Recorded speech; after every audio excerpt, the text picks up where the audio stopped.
Today is a special segment. I'd like to first say I was totally wrong about Kamala Harris. She's a hero. She stepped up in a way that I didn't think was possible, especially after her harsh policies in California. But sometimes people attempt to balance out their foolishness and wickedry with something incredibly positive. Now, will this work for Kamala? I'm not really sure. But today, Mrs. Vice President, I want to say thank you for speaking up for the little man, something that people in positions of power don't often do. About 30 years ago, Donald J. Trump said the same thing in the Senate committee. Go ahead and watch and judge for yourself.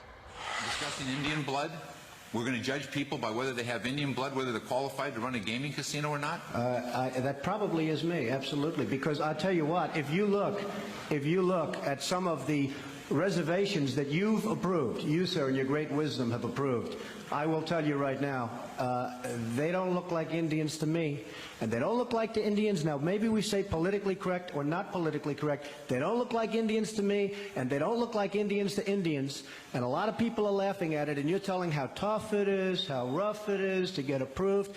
Well, you go up to Connecticut, and you look. Now, they don't look like Indians to me, sir.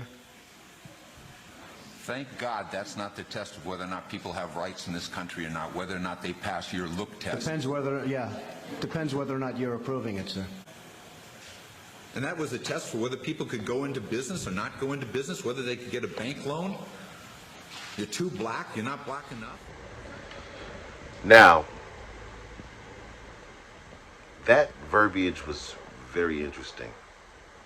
And the comparison that I draw is not that they said the exact words, but more in the contrast of acknowledgement from the highest seat in the land.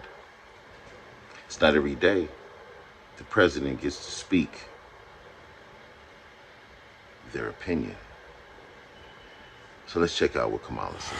The United States has recognized the voyage of the European explorers who first landed on the shores of the Americas. But that is not the whole story. That has never been the whole story.